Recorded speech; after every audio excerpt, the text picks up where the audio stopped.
Um, we came here not knowing that we were going to die. Somebody told us that. And if we never knew we were going to die, we wouldn't celebrate a birthday because But isn't it nice to celebrate the day you was born? I'll celebrate the day I die. Because you're going to move on to the next path in life. Yes. No, not into that. No. We came here not knowing that we were going to die. Somebody told us that. And if we never knew we were going to die, we wouldn't celebrate a birthday because But isn't it nice to celebrate the day you was born? I'll celebrate the day I die. Because you're going to move on to the next path in life.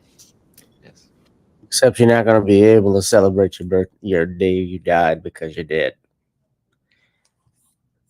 I didn't get that one, but okay. You're dead when you're dead. You can't celebrate anything. What's going on, family? Today we are celebrating. Of course, we can because we are with the living, and we want to commemorate the anniversary of the passing of a legend. It's hard to believe, but 8 years ago marks the passing of one of the greatest artists, musical icons that the world has ever known. And he came right from our community, the Black community, and actually with roots here in Louisiana. Of course, he made his way to Minneapolis, Minnesota, where he helped create the Minneapolis sound. Of course, we're talking about Prince Rogers Nelson. And so we're going to be saluting Prince today as we commemorate the 8th year anniversary of his death, his passing. It's hard to believe that that was 8 years ago. I still remember it like it was yesterday, and time truly does fly. So today we celebrate Prince's passing, talking about some of the great things that he's done, things that we remember. But before we do that, as you know, we always kick it off like this.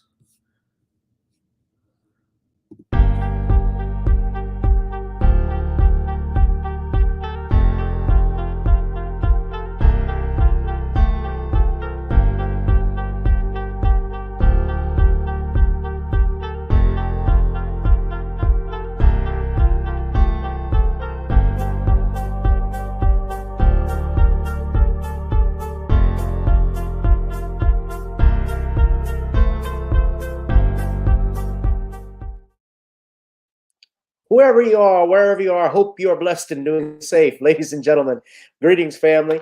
Of course, I'm tuning in. You see me without the glasses off today. But if you're looking for some opportunities, particular advertisement opportunities, then look no further at the link at the bottom to my email address. You can hit me up for advertisement opportunities. We are supporting and promoting your businesses here on this channel.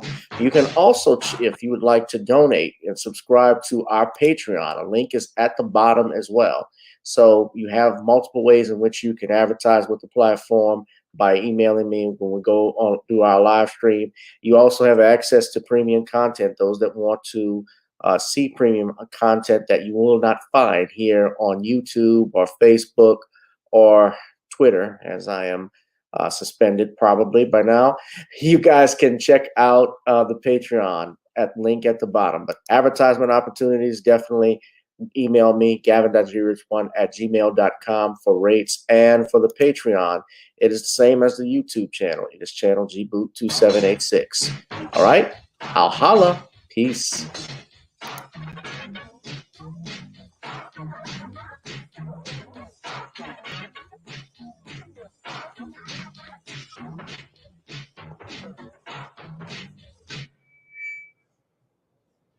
Where's Lisa and Wendy at? They haven't shown up yet. You call?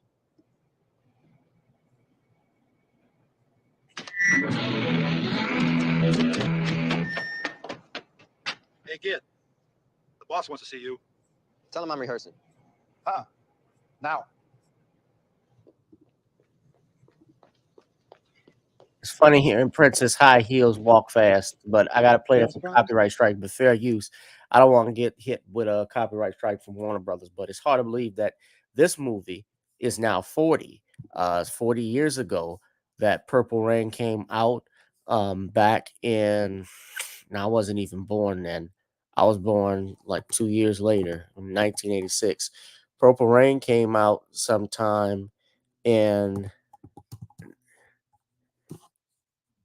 1984. I'm trying to see the exact date. I believe it was, if I'm not mistaken, was it in June?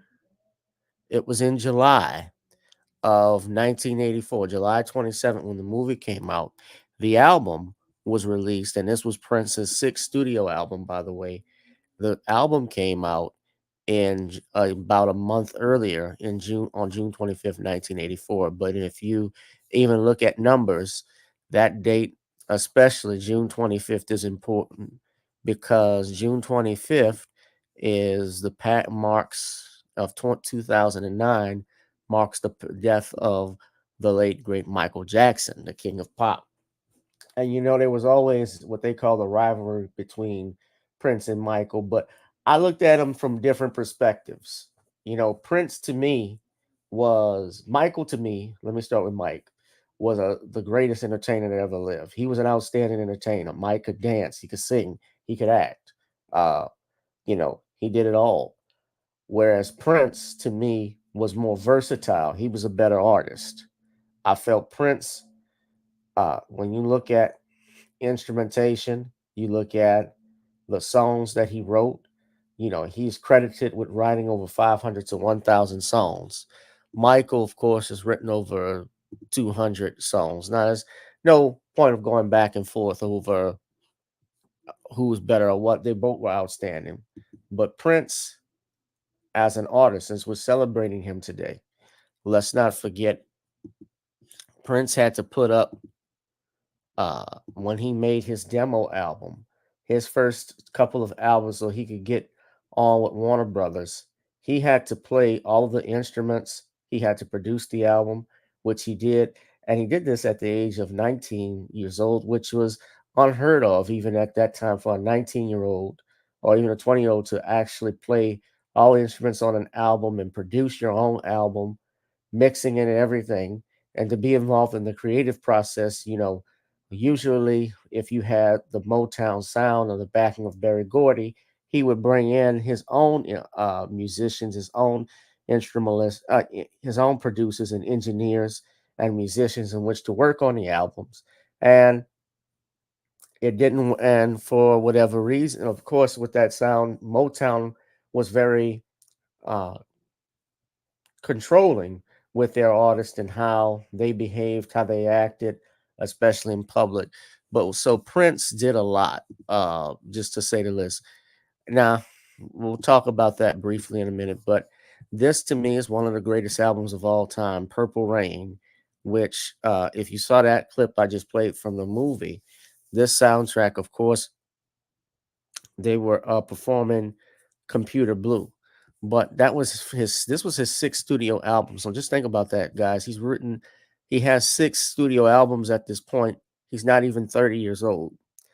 And the commercial performance for that album, it actually, he won an Oscar too for Purple Rain, for writing Best Original Song.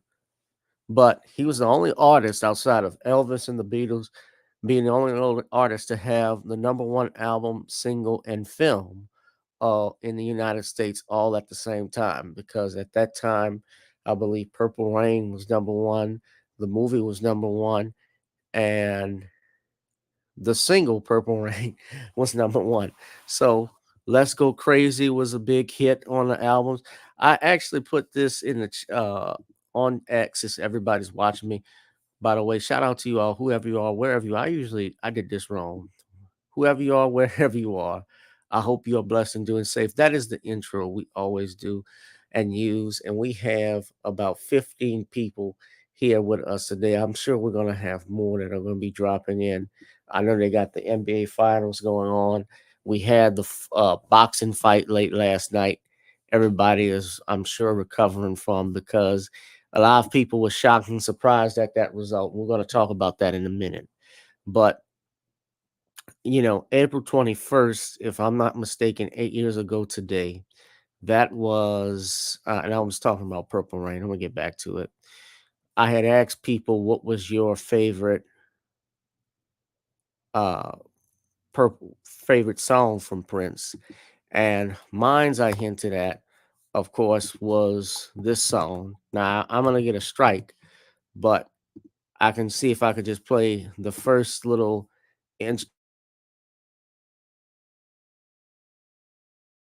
see what y'all think. Now, I love all of his music, but this one, something about it when it kicks on, I just love. So I want you to hear, if you can, what I'm about to play.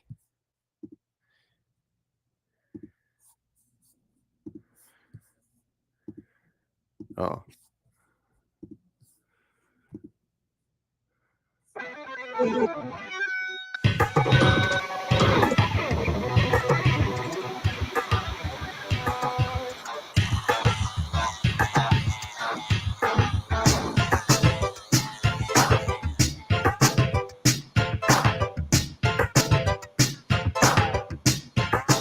All right. So y'all already should know what that is. Dig, if you will, the picture.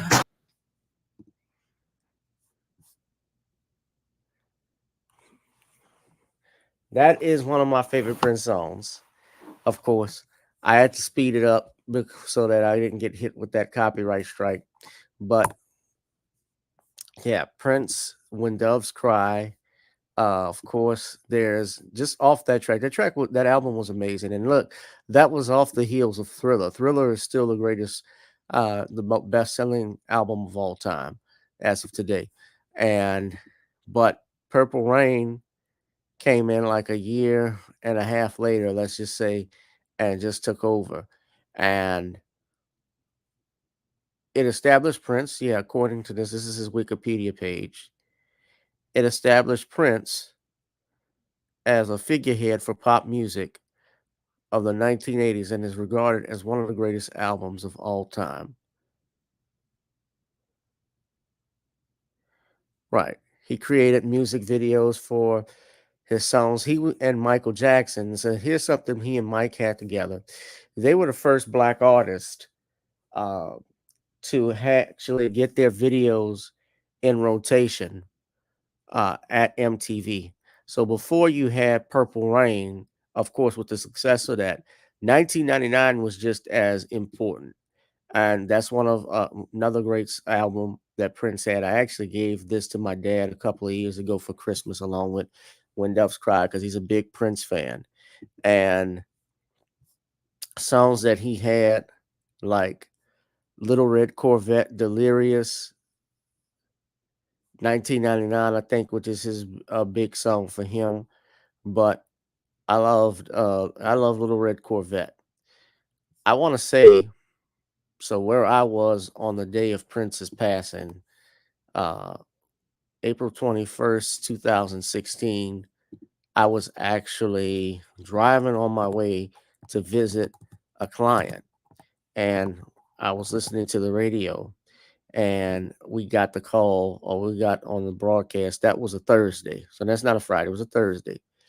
And we got the notification from the radio. DJ comes on, breaking news.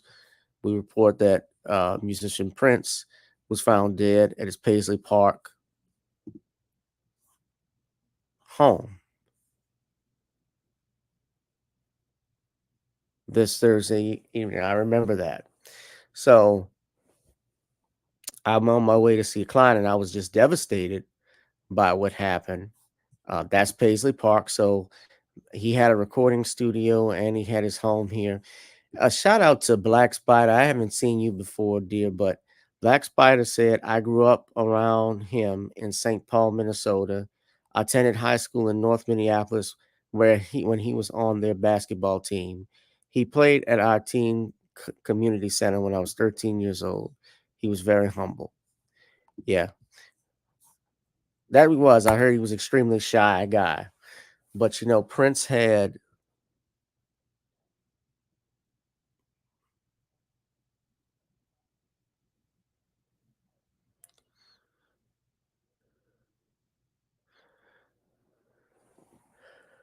Yeah, Prince was a yeah, I loved Prince, man. Prince was a beast with it.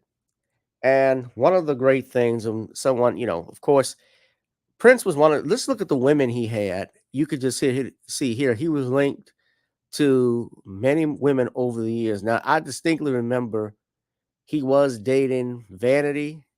Vanity, of course, was a sister from Vanity Six.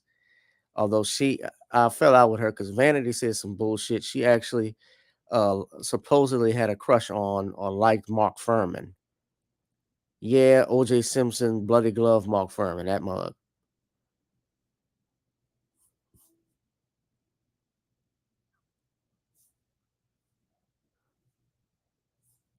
That and she wasn't attracted to black men. I've heard that, although, yeah, she was dating Prince, but Prince was like Jason Kidd Color. He was a Menugan. Hold on, let me put my music on. My music is gonna sound better when we're going into this. Hold on. So, all right, how does that sound? I think that sounds better. So, yeah, Prince had Carmen Electra, Sheila E., Sherilyn Fott. I forgot who this actress was. I've seen her, but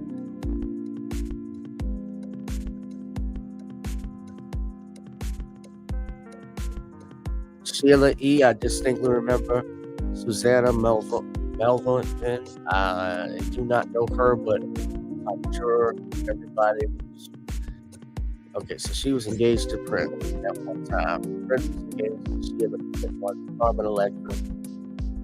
He dated Madonna, all of these women. Of course, he married at least 3 times. First marriage was my tape. He had a son with, unfortunately, the son had a disorder, a syndrome, Pfeiffer syndrome, which is a disease that causes the bones of the skull to fuse prematurely.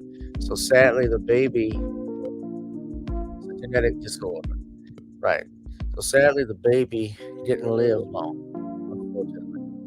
And yeah, they divorced in 2000. And I remember he actually was married again back in 2001. They didn't have any children. And the divorce was finalized in 2007 when they separated. So sad thing with that.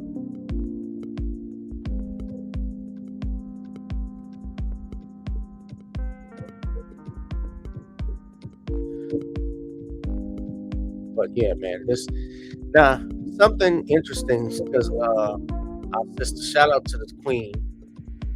I hadn't seen you in ages. Sydney said that Prince was murdered for his masters. Now, I'm going to get down deep into that right quick. Because as we remember Prince, we talk about him as the artist formerly known as Prince. Let's look at that nickname. Now, why did Prince call himself the artist formerly known as Prince? Now, what people forget or may not remember, especially in the 90s. Now, as a kid coming up, I remember when he changed his name and I thought he was just crazy. But what it really was and what it is was that he had a legal battle back in the early 90s with Warner Brothers after the release of one of his albums the golden experience. And what we see here, hold on, is when we started to see that little logo, this logo, what he called the love symbol. This was actually, in actuality, this is Egyptian, and that's the Egyptian Ankh. You can see right there. So this is around the time when this album was released, and he had some great songs on here. I love The Most Beautiful Girl in the World. That's another great one that he had on there. It was a hit, but around this time, Prince started to have legal issues with Warner Brothers, particular over control of his music, as also his artistry. And during the lawsuit, he appeared in public with the word slave written on his cheek. And the reason he did this was because he wanted to emancipate himself from his contract with Warner Brothers, and that he had done it out of frustration because he felt his own name now belonged to the company. That was the reason, and if you go in deep with it, why you didn't hear Prince performing some of the songs that he had, because Prince was not getting paid properly. He felt he was underpaid for the job he had, millions that he sold out, the content he's working in. He's not making money off of his name, and he's fighting Warner Brothers for it. And so he started and was one of the few people to speak out against shady contract deals and record companies. And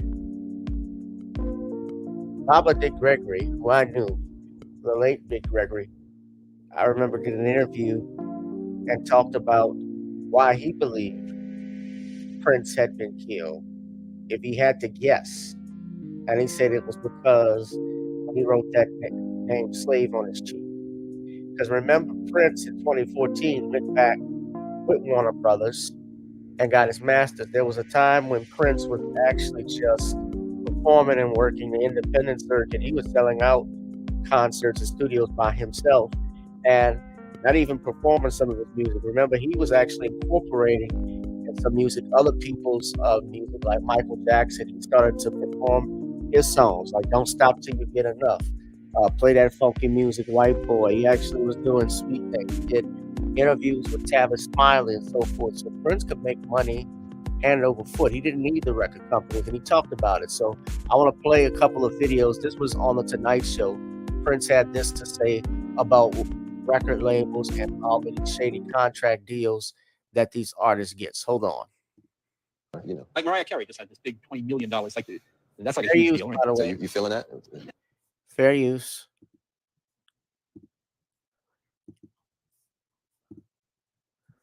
No, well, what I mean, I don't understand. What the public sees the word $20 million an album.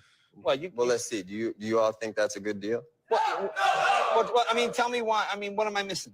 Okay, let's do some math. Okay. If You do math like that? kind of. If you sign me, Okay. you sign me to a record company, Right. or a record deal, let's suppose you have a record company. Right. How much would you give me? The album sells for $18, right? $18. Whatever. Yeah. All right. How much of that would you give me? Well, I don't know how it works. Well, no. Half? Half? Half sound good? Yeah. All right. Check this out. If I sell 1 million copies, I'm going to have $10 million, right? Roughly $10 million. Right. If I sell 2 million copies, I got $20 million. Right. If I just sell 3 million copies, I got $30 million. Now who has the biggest record deal? Oh, I see. Yeah, right. Okay. Right? Right. So Mariah kind of got screwed.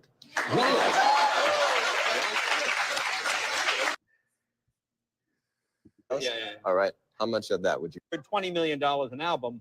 Well, let's see. Do you all think that's a good deal? What, I mean, tell me why. I mean, what am I missing? Okay, let's do some math. Okay. If You do math like that? kind of. If you sign me, you sign me to a record company, Right. or a record deal, let's suppose you have a record company. Right. How much would you give me? The album sells for $18, right? $18. Whatever. Yeah. All right. How much of that would you give me? Well, I don't know how it works. Well, no. Half? Half? Half sound good? Yeah. All right, check this out. If I sell 1 million copies, I'm going to have $10 million, right? Roughly $10 million. Right. If I sell 2 million copies, I got $20 million. Right. If I just sell 3 million copies, I got $30 million. Now who has the biggest record deal? Oh, I see. Yeah, right. Okay. Right? Right. So Mariah kind of got screwed. So Mariah got kind of screwed, is what Prince is saying, is that she actually wasn't making more money. She was making far less for albums that sold. Let's say, I'm just saying, I don't know what album she had at that time, but if she had a 15 million, a best-selling album that went double platinum, that sold 2 million. So Mariah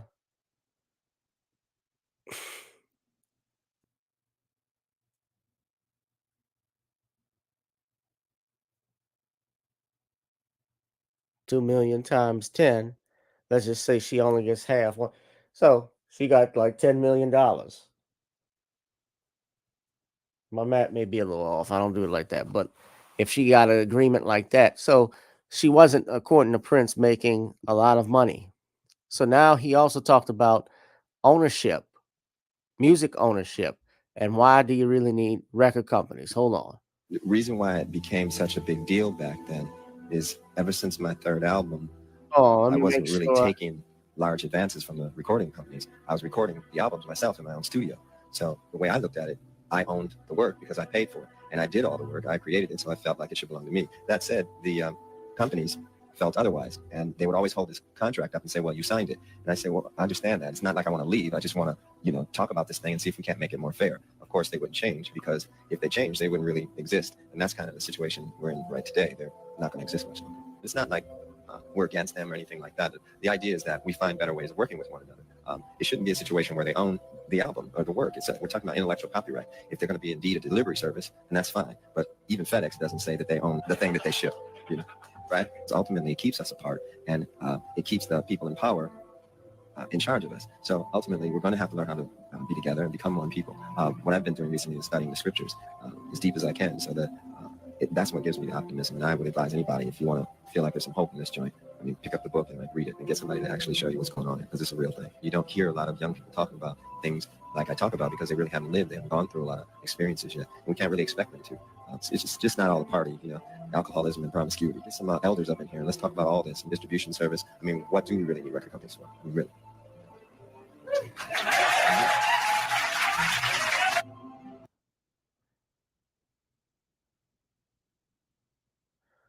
He said, what do you need record companies for?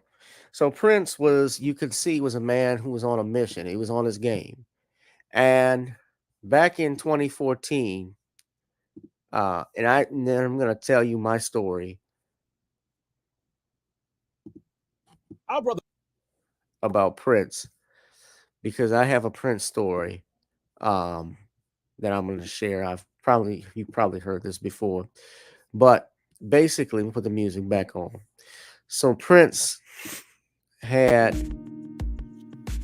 and was challenging the record industry.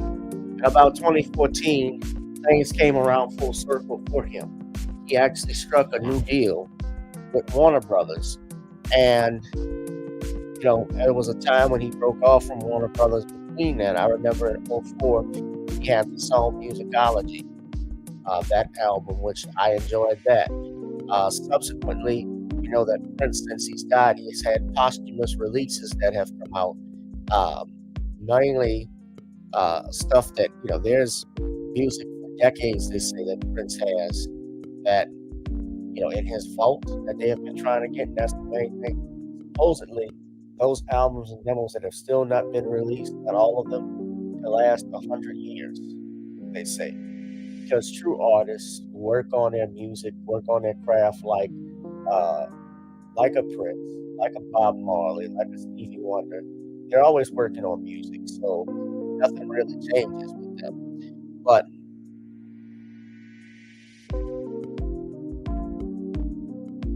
he strikes up a new deal. He launched a new publishing company called MPG Publishing to to administer his own music and that of other artists without the restriction of mainstream record companies.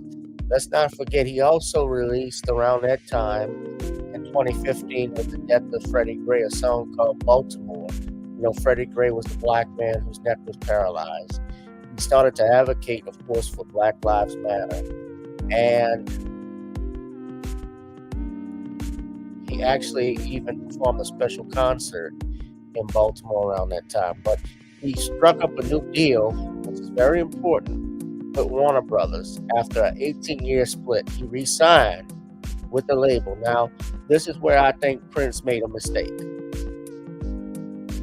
Because now, Prince, of course, as you know, he's deceased. He died supposedly without a will. He supposedly has these half siblings. He has a sister, a full-blooded sister, because Prince, of course, was mother and father. Prince Rogers Nelson. His dad was John Nelson. John was from Webster Parish, Louisiana. This is where I was telling you about the ties of Louisiana to Prince. And he was also the father of Tyka Nelson. And their mother was Mattie Shaw. So they have 7 half siblings. But Prince comes back to Warner Brothers. And I think this was a mistake that he made. Because in coming back to Warner Brothers,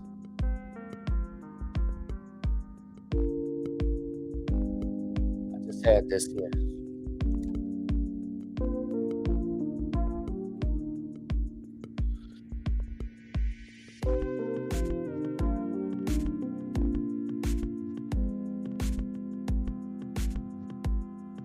They started to release his album, his music, subsequent after that. If you notice, they were playing more Prince albums on songs on commercials. Target had something just recently from Prince. They had something from Purple Rain, a song from the Purple Rain soundtrack that Target used. And Prince was all about protecting his artist's intellectual property. He didn't let his, he didn't let his ego get in the way with his money.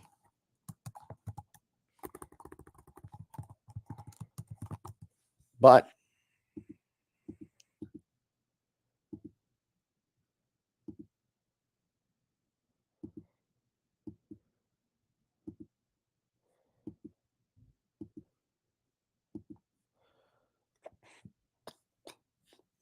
what happened here, yes, after.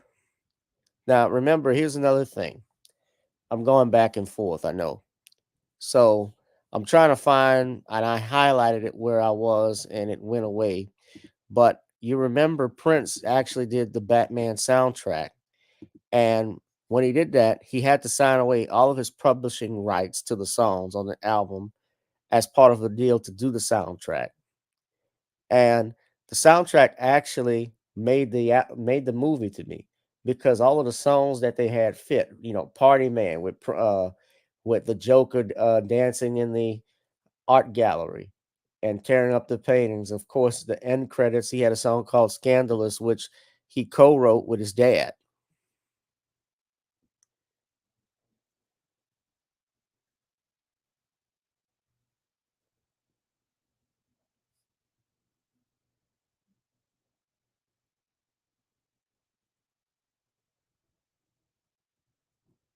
Yeah, he was dating Kim Basinger at the time when he made that.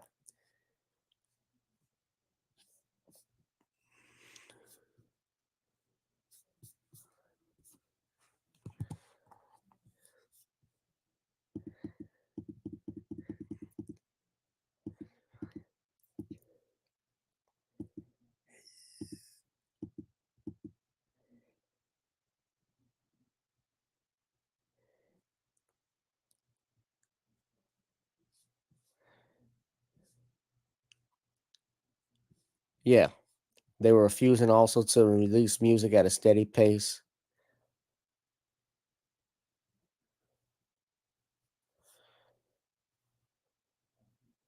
So I always thought when he called himself the artist formerly known as Prince or just the artist, it was some type of just arrogance thing. But really, and a lot of people, here's the thing, and I was young and dumb, I didn't know any better. But as I got older, just reading about it, it was all about the way he was being treated and how he was putting in all of this work and not making any money.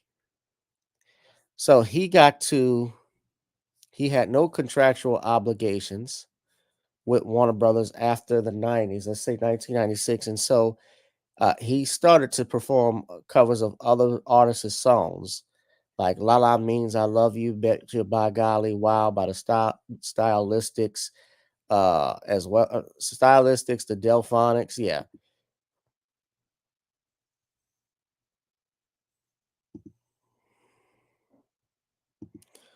But then he comes back to Warner Brothers and he was signed with the label after an 18-year split. And Warner announced that Prince would release a remastered deluxe edition of Purple Rain in 2014 to celebrate the 30th anniversary of the album. Now, what I remember about Prince, Purple Rain, and here's my story. I was 28 years old 10 years ago.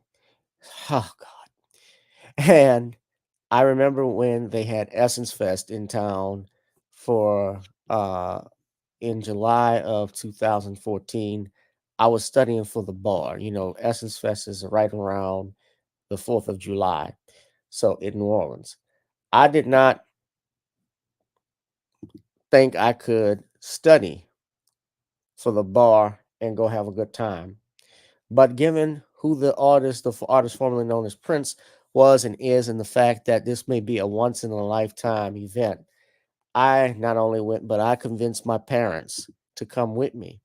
And tell you, that is something that I can take to the grave to me. That's something I'm going to remember till I'm about 114 because Prince put on one hell of a show. I mean, and I only saw him that one night, that Friday, but man, when he came out during Janelle Monáe's performance playing guitar, he came out with Niles Rodgers and Cheek. There was only three acts that night: Janelle Monáe, Cheek, and Prince. And when he came out to Janelle Monáe, she did a cover of "Let's Go Crazy." Prince was playing guitar, and only when the cameras pulled up on him, nobody knew he was the one playing guitar. Everybody went nuts. Everybody went nuts when Prince came on. So that is something I'll never forget. And he went through a whole catalog. When he finally got up, he came on late, but it was worth it. He went through, I want to say, at least, I'm not exaggerating, he had to have gone through at least 25 songs. Purple Rain closing it out. And he actually, I didn't think he was going to do it, but because we didn't hear it, but the audience stayed, nobody left. I started to lose, like, come on. He's going, Dad, no, we stand. I said, Dad, he left out. He said, good night. Usually when they say good night, that's it. And so I started to head out, but as soon as we started to leave, he comes out with that guitar and, plays those opening licks. Dun, boom, boom, boom, boom, boom. And you know what that is. And my fault, we all cheered. So uh that's a Prince story that I have. I'm grateful because that was in July of 2014, whereas we know Prince would pass away April 21st, 2016. So something I'll always remember. I'm sad about his passing now. A lot of people have speculated and believed that, and I remember our brother Tariq Nasheed even talking about how a lot Prince probably was killed. Now I don't know for what. I don't know who or what were behind it. A lot of people have their suspicions. Of course, I deal with facts and not innuendo. But let's talk about something though. They tried to say when the earlier reports came out that Prince, when he did uh Mike and a Piano show for out in Atlanta that year, that a few days before he died. Supposedly, he contracts the flu, flies. They had to make an emergency stop.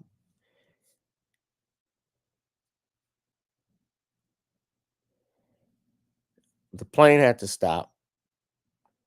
And supposedly, according to Dick Gregory, he said that plane he flew in was owned by Warren Buffett. I don't know if that's true. But they say he was dehydrated and had the flu. But then the next day, he was seen bicycling in his hometown of Chanhassen, Minnesota. And then subsequently, he made, on April 19th, he attended a performance by singer Liz Wright at the Dakota Jazz Club. Then on April 20th, Prince's representatives called Howard Kornfield, a California specialist in addiction medicine and pain management, seeking medical help for the star. Kornfield scheduled to meet him on April 22nd, and he contacted a local physician who cleared his schedule for an exam on April 21st. And then on April 21st, at 9:43 a.m., the Carver County Sheriff's Office received a 911 phone call requesting an ambulance at Prince's home. And the caller was Cornfield's son, who had flown in with buprenorphine that morning to devise a treatment plan for pain for opioid addiction. Emergencies responders found Prince unresponsive in his elevator and performed CPR, but a paramedic said he had already been dead for at least 6 hours. They were unable to revive him, and he was pronounced dead at 10:07 a.m., 19 minutes after their arrival. There were no signs of foul play or suicide.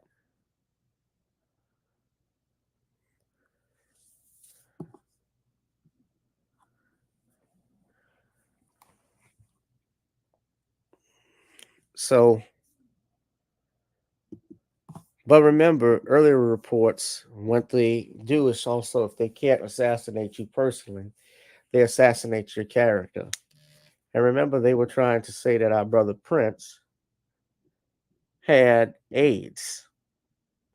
Someone who has, of course, as most of you all know, any AIDS or HIV, well, HIV is one thing, but to have AIDS, full blown AIDS, you wouldn't be able to perform at the rate that he was and travel. You would be bedridden if you had issues like that. So I never believed our brother Prince was dying of AIDS. So hold on, excuse me 1 second. I have to step out. Hold on. I'm back.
All right, family, I'm back. So, as I was stating, there was no way he could have performed and done all of that if he had full blown AIDS. Now, Tariq Nasheed, brother, Tariq Nasheed talked about Prince, and I can just say this regarding to the, I'm going to give my opinion regarding to whether Prince was murdered or not.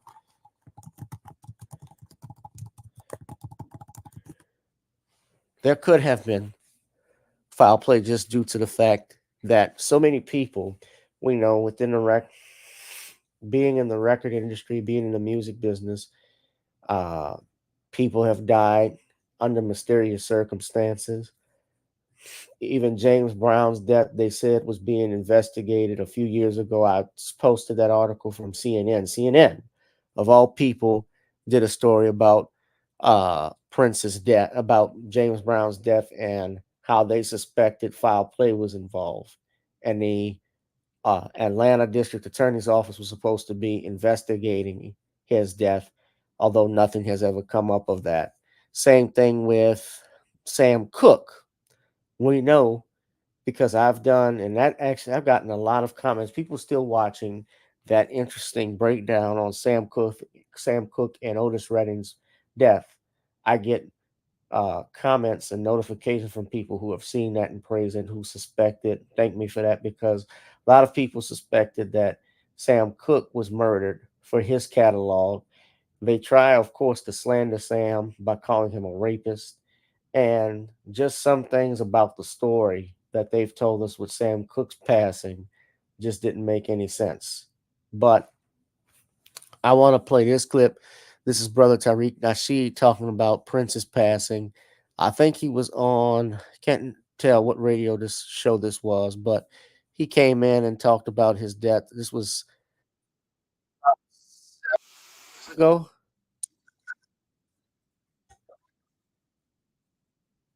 Hold on. So this is SoFlowRadio.com out in South Florida. So let's go ahead and play that. Fair use, by the way, fair use with all the videos and so forth, music that has been played. Fair use is for Copyright Act under the 1976.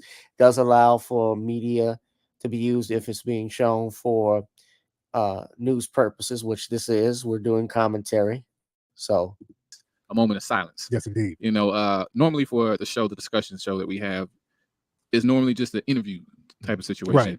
And a lot of times we'll have a compiling of what happened, the trending topics throughout the week. Of course. That's what we do throughout the show. But for guests like you, we'll set aside that and do something different. But this week, within the last 24 hours, we've had something that, hit us all. Yeah. With the passing, we'll say the passing at the moment of when Prince Rogers Nelson. Yeah. That's crazy, man. That is. It's definitely crazy, man. You don't expect people like, or artists, I should say, like Michael Jackson and Prince. You figure because of the music and what it does to you, that they'll be here forever. Exactly. And he's 57. I mean, he was 57. So I wanted to take this time because you did something ironically eerily when Michael Jackson passed. Yeah. And you detailed how it's not what we thought it was. Mm-hmm. So, and you also detailed like shortly after Prince passed, what the situation was with that. Could you speak on that a little bit? Yeah, man. When Prince died, man, first of all, let's go back to last week. It was last week or 2 weeks ago when they first reported that Prince was sick. Right. That shocked everybody. Had the flu. Yeah, and they had to take him to the hospital. Right. Everybody was shocked because of that. The reason why they were shocked is because Prince has been in the industry for about 40 years. Exactly. And Prince has never been sick. There's never been reports of him sick or going to the hospital. It's never been disclosed. Never been disclosed. But even but in the hospitals,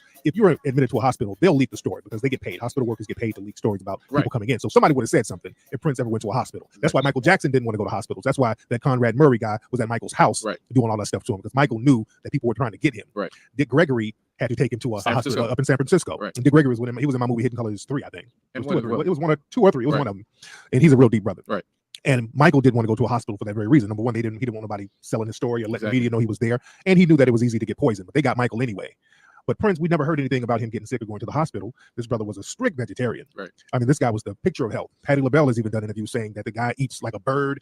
He's a real healthy dude. No one around him ever said anything about drug use or anything like that. So for him to suddenly die, of course, that's going to raise red flags. Right. I'm shocked, but not surprised because historically, black artists, whenever black artists gain access to a catalog from a major record label, that's always a problem because in the system of white supremacy, the game is to not let us second generation our wealth. Mhm. So when we had people in the 60s like Sam Cooke, who was one of the first black artists to They say, had hey, all of this. I'm going to use my notoriety and my leverage and my money to get my catalog back and own masters. When he did that, he mysteriously got shot at a hotel in LA. Right. And to this day, nobody knows what happened. There's all types of crazy stories. Because he was a big moving shaker with MCA Records, I believe. Yeah. Yeah. Yeah. And he's signing acts and things of that nature. Well, Sam Cooke, I just want to add this too. Remember, Sam Cooke also was using his monies to help with the civil rights movement. He was not just recruiting other artists like Bobby Womack and others. He had his own record label, his own publishing, and he was financing these, and he was giving monies to Dr. King as well as Malcolm X for their movement. So he was under FBI surveillance the whole time. He even got Absolutely. Muhammad Ali to drop an album. Absolutely. Absolutely. Absolutely. So that shows you the clout he had way back then, Mhm. and for him to end up, the way he did. So it's, I don't know, it's a bit of a fantasy world that we might be in and thinking it's just the music industry. They wouldn't do that, but come on, I mean, think about it. Black people got this thing. We don't understand how sinister the white supremacists can be. Black people need to read this book written by a white dude called Confessions of an Economic Hitman. And in this book, this guy talks about how rich bankers and rich secret white organizations, they will literally put hits out on certain black leaders in black communities and black countries, and how they use their economy and how they use the banking system to control and subjugate these countries. And if there's ever a leader who stands up to them, the leader just ends up getting killed. And they have all types of creative ways of doing it. There's a white guy saying this. So we have to understand that when it comes to wealth and money, they have no problem taking a black person out. One lone black person, they create genocide. So it's nothing for them to take out one black person. In 2014, Prince gained access to his masters, and he was fighting the record labels for 30 years to get access to his masters. Right. And they tried to sabotage Prince's career. They wouldn't. You notice they haven't played Prince songs on the radio in about 20 years. They don't play his songs, but Prince can still sell out a concert overnight. Right. So he waited until the 35-year term was up, because there's a clause in contracts where artists, if they sign a contract after 1976, if they wait 35 years, they can refile to own their masters. They can own their copyrights. Right. What happens, most artists don't last that long, Right. or they'll re-sign a janky deal and then they have to wait another 35 years. Right. Prince said, no, I'm not signing another deal with the majors. If you don't want to put out records for me and I got to bow down to you, I'll change my name to a symbol and still perform. That's how gangster that brother was. And sit on the music. Exactly. He got a vault. Right. Prince has a vault of stuff. They've been trying to get a hold of that vault for years. Right. And he's like, I ain't giving you nothing. Exactly. I'll sell my songs at my concerts. Prince was moving and shaking and hustling the game. I heard. They didn't like that. And also they couldn't really license his music because he wrote all of his songs. Right. So if you want to license a song or some music, you have to get permission from the songwriter, even if the record label owns it. Exactly. So Prince was like, y'all ain't eating off me no more. Right. So he waited them out, got access to his masters, but the record label, now that they have a deal with him, they're in the pocket with him. So Right. they have access to that now. Right. So now, all of a sudden, after 30 years of him fighting the record label, he gets his masters back, and a couple of years later, he's dead, and nobody knows what the man died from. They didn't say about 5 different things. Yeah. Yesterday Yesterday was the flu, then somebody said it was AIDS, then they said it was an overdose. Now somebody's talking about suicide. They haven't even decided what lie they're going to use.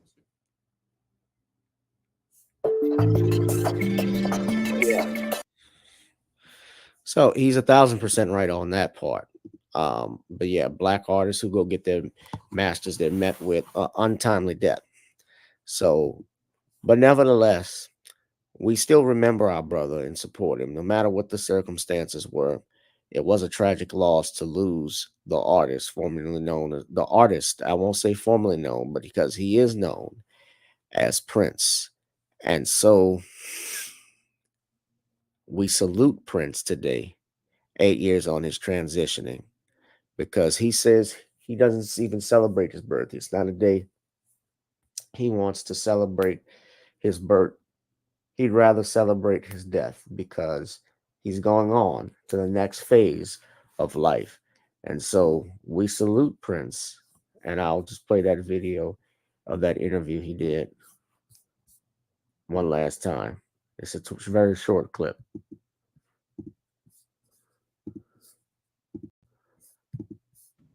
No, not into that.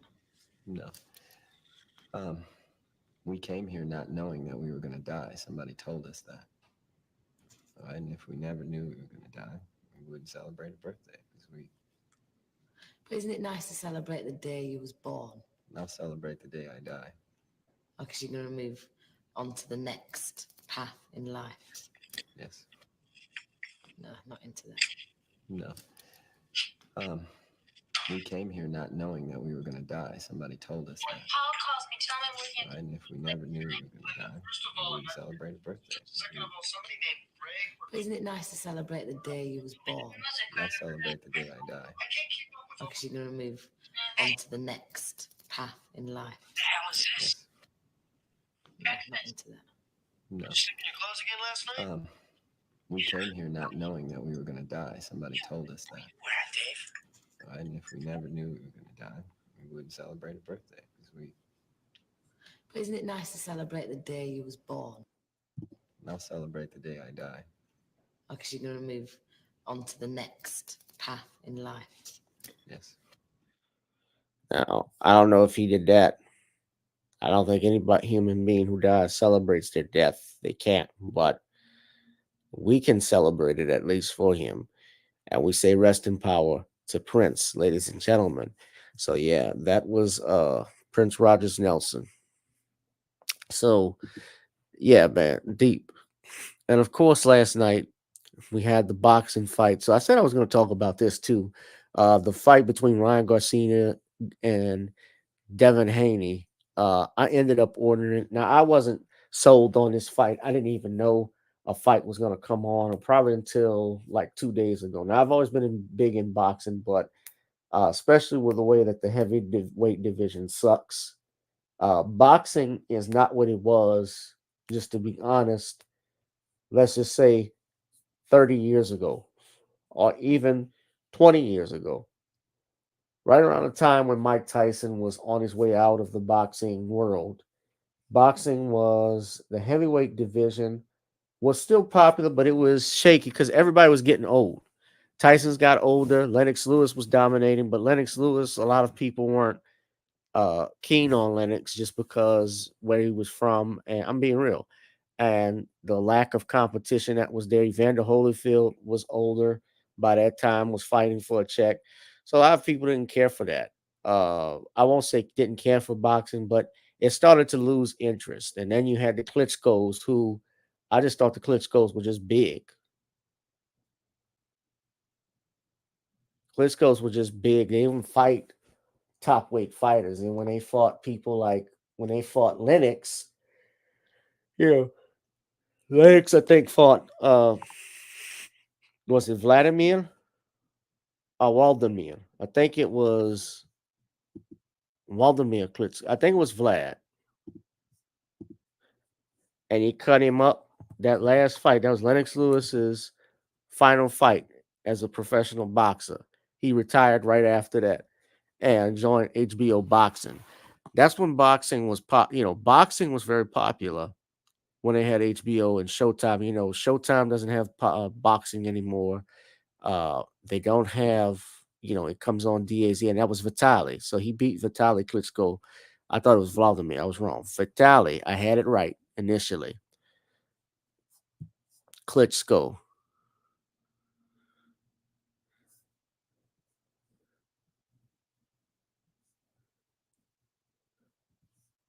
And Haney, of course,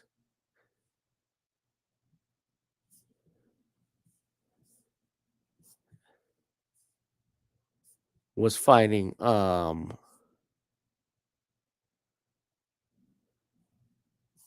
last night, Ryan Garcia. Garcia's been known to be crazy with stuff, his post, and everybody wrote him off. And he also failed to make weight before the fight. So the fight last night was interesting, is that it's not a sanction, it's not a title fight. So even though he beat Haney, he's not getting the title. And now they'll put a copyright strike on a lot of this stuff, but all through the fight, Garcia was landing, especially around, I want to say around the first round, he was throwing left hooks and checking, backing Devin Haney up. Now, I would say, oh, I'll just put a still picture up. So, one thing they were doing too, so yeah, he knocked him down here in the 7th round. During the fight, at one point in that 7th round, when the referee ordered him to break, he actually deducted a point from Garcia for hitting during the break. So that fight, because it would have been a 10-8 round, it became a 9-8 round because he lost a point. Then in the 10th and 11th rounds, Garcia kicked up the pace and knocked him down again twice. And really, after that, Haney could not compete with him. He didn't have any strength in him. His legs were gone. He was actually holding on for dear life. But something Garcia would do is when Haney would counterattack, he would start turning his body. So they actually gave the fight, they actually had the fight as a draw. The judges announced it, but Garcia ended up winning via decision. So I don't want to play it because then I'm gonna get copyright. I'm not trying to play it. But yeah, man. So Haney got whooped.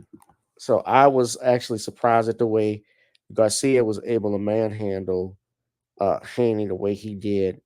I had Haney winning this fight initially coming in. I thought he was going to outbox him, but he just couldn't compete with the strength of the guy. And honestly, the guy started to bulk up. The guy was overweight a little bit. He didn't make weight, so he was heavier.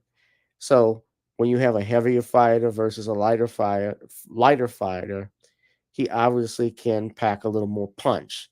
Now they fought before at least before this, I believe 6 times.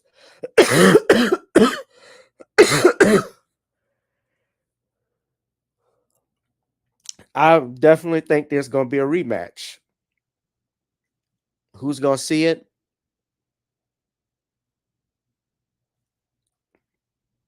Is it worth seeing? If it's going to be what we saw tonight, if Haney doesn't bulk up, forget about it. If I were him, I would try and get a rematch as soon as possible and early because, when Sugar Ray Leonard lost to Roberto Duran, one thing he learned about Roberto Duran in that sequel fight was that Duran liked to gorge himself after a fight, meaning he used to eat out, he would stay out of shape, and he decided to invoke his rematch clause instantly and setting the fight early up so it would have been harder for Duran to actually make weight. Now Duran, I believe, actually did make weight, but by that time he was so drained trying to do it that Duran's legs weren't the same. So when they had that fight, the infamous No Mas fight, right here in my hometown of New Orleans in the Superdome, uh, Duran, of course, quits in the middle of the 8th round. And to Sugar Ray Leonard, that was better than knocking him out because he made the great Roberto Duran, the man who personified machismo.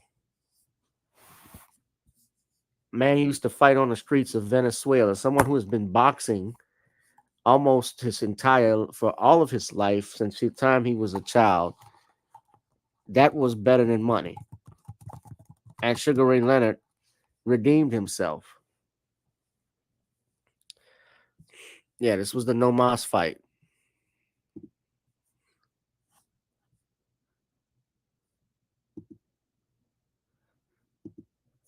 Y'all remember? I remember this, of course, but some of my older people remembers this fight. Cosell. And he does.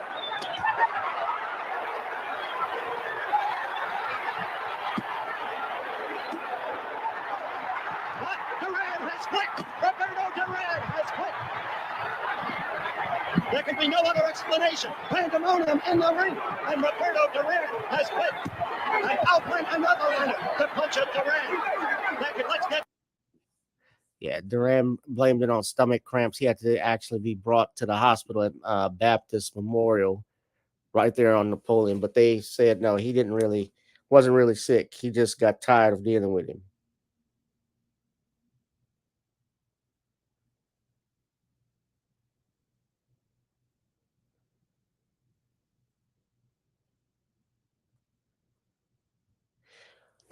But yeah, Haney was getting popped.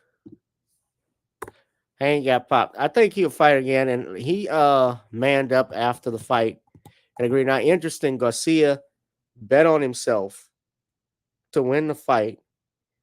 He actually won $12 million. I saw on this bet because he put up $2 million on himself as a bet. Now he is a protege of Golden Boy, which is Oscar De La Hoya's production. Yeah.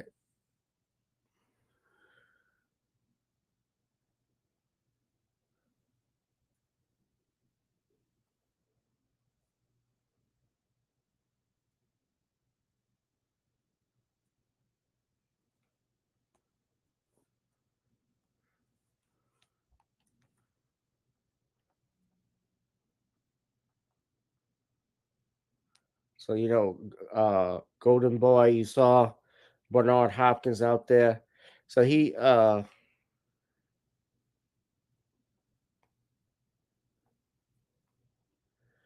cashed out $12 million.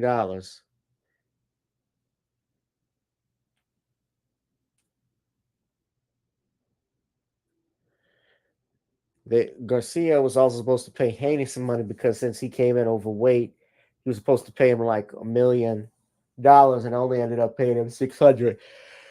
So Ryan fork over that money.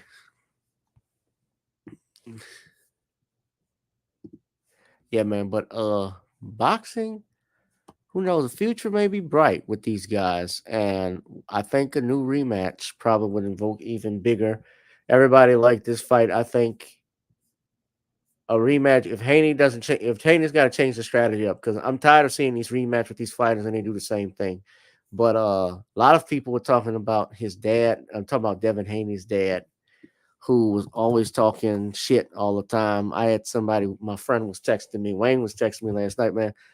I'm glad he got his ass whipped because his father was doing all that damn talking. Like a lot of people hate loud mouths. Like, but I don't know. I've never fought. I can't, to be honest, I've never actually observed or watched his father.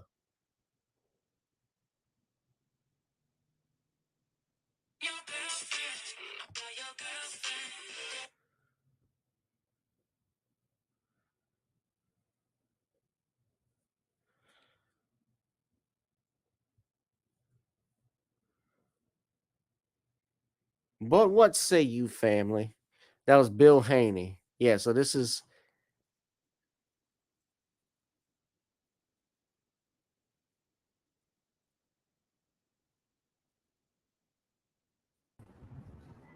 Devin is still the WBC champion. He couldn't lose the belt because Ryan was overweight. He didn't make the scale, but we wanted to make the fight happen. And more importantly, being the best fighter, or being the second best fighter, the third best fighter, you can work to get there. You can step back to step back up. But the one thing is that my son is the best son in the world to me, and I love him to death. I'll continue to go in bat for him. I'll continue to stay outside. You know what I mean? We didn't just start this journey when we started boxing, So I'm a backing fully. I ain't going nowhere, period. No. So whenever we, get back in the gym or whatever, you know what I mean? Whenever you want to do that, then that's what we're going to do. But we're going to definitely hold our head up high, chest out, chin up. And that's what it means by being a Haney. You know what I mean? He just seen his old man take losses in life just way more vicious than a loss in the ring. So we don't take nothing from it. We don't carry no excuses, But the one thing that I can say that I'm happy about it being a sport of boxing that my son is in, I know the streets, play for keeps. He was able to, we were able to accomplish some amazing things in the sport, and we're going to continue to accomplish some amazing things in the sport, But I must come out and address you. Yeah, well, it's all part of the game, He came in overweight as well, and he had a good game plan, you know what I mean, both inside and outside the ring. You can't take that away from him, So, I'm happy. I'm happy who Devin is. I'm happy to represent him, and we're gonna keep on pushing. No broken bones, no broken jaws, no none of that. Ain't nothing wrong with having a bruised ego if it's gonna push you back, push you to your greatness. So we accept this as alhamdulillah. Allah doesn't make any mistakes, and I'm still going to be representing him and behind him with the same passion, energy that I got, that Allah gave me. So you guys have a great morning. We're gonna get back to the West Coast, and thank you for everybody coming out, all my family, all the supporters that came out, and packed that arena. Thank you to you guys for making it a successful night, and that was great for boxing.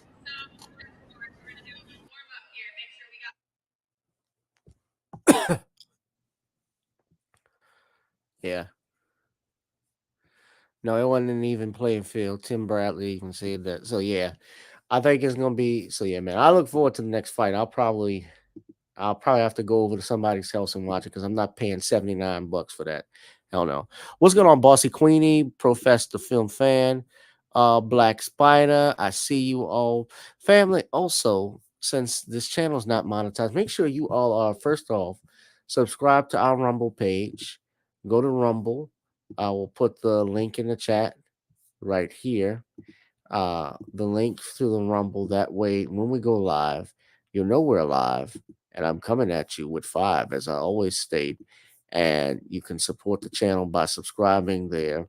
Also, make sure you don't donate to the Cash App, PayPal, Zelle, Venmo. As you know, the channel's not monetized, so anything you donate is greatly appreciated to keep me rolling.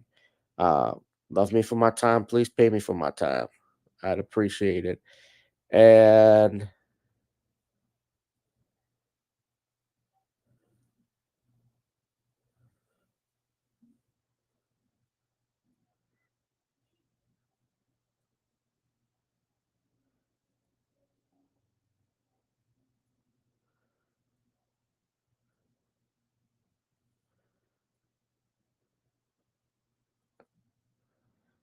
I'll see y'all in the next one.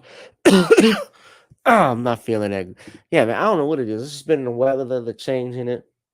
Not to. It's just been. I've just been miserable, man. Tanisha called me saying what happened to my voice because I sound so sexy. What you do? I said pollen. That's what I did. Shit. But anyway, let's put the music back on. I'm about to get up out of here. Yeah, it's just been something there. I'm doing good.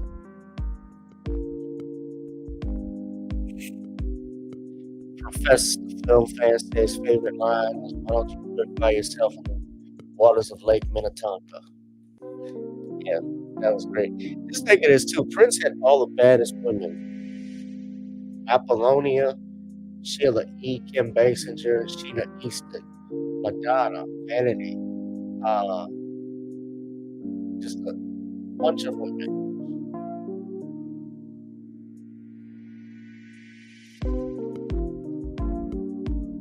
Matilda, yeah, a bunch of them.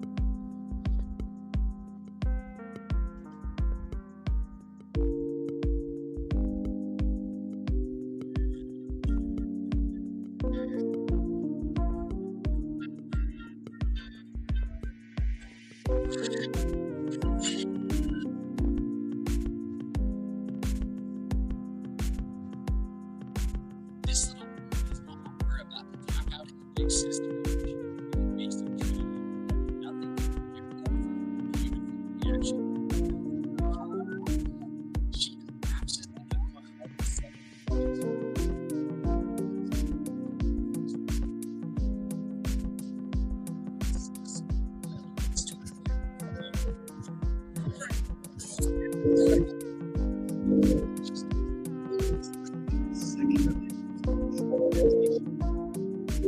yeah.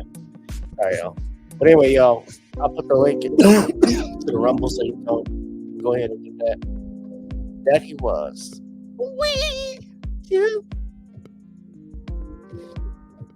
Make sure you all, of course, subscribe to the channel. Hit that like, share, and subscribe button. Go to Rumble. Try to move away from YouTube. Hit that notification bell. And I'm going to see y'all when I see y'all, all right? We out, fam. You all be safe and be blessed. I'll holla.